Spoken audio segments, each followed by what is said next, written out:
从4个方面比较了激光切割机的特点，以便大家在采购设备之前对于激光切割机有更深一步的了解。Low Mountain China 重点分析激光切割机3大品种：光纤激光切割机、液固体激光机、Co2激光机。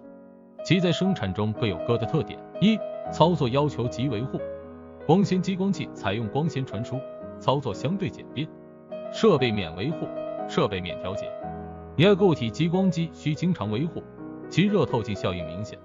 Co2激光机光路的状态关联加工件切割的效果，在使用前需要进行光路调整，并且定期维护设备。激光切割机的尺寸决定了可切割材料的最大尺寸，较小的机器更实惠，适用于较小的项目，而较大的机器可以处理更大更厚的材料。机器的大小也会影响它的便携性和易用性，有些机器专为桌面使用而设计，而其他机器则需要专用的占地面积。相对大型机器，小型机器的操作以及维护要求较低。2、切割速度及效果。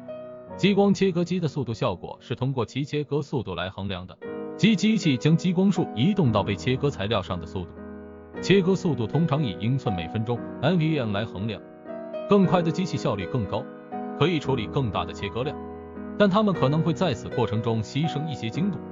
光纤激光机的切割速度高于 Co2激光机，是同等功率 Co2激光机的2倍多。光纤激光切割机适合进行金属板材的切割，同 Co2激光切割机相比，光纤激光切割机的切割质量更胜一筹。激光切割机的精度效果是通过它的最小切缝宽度来衡量的，也就是激光束切割的宽度，切口越小，机器越精确。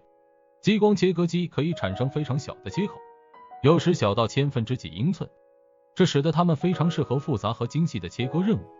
3、材料适用性与应用行业。光纤激光器对金属材料的加工适用性，决定了其更适合钣金制造、3C 家电行业、新能源行业的加工要求。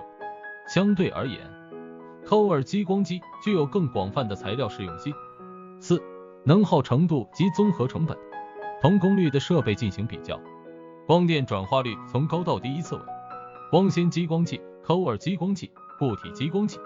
激光切割机的功率通常以瓦特 W 为单位，这是决定机器切割能力的最重要因素之一。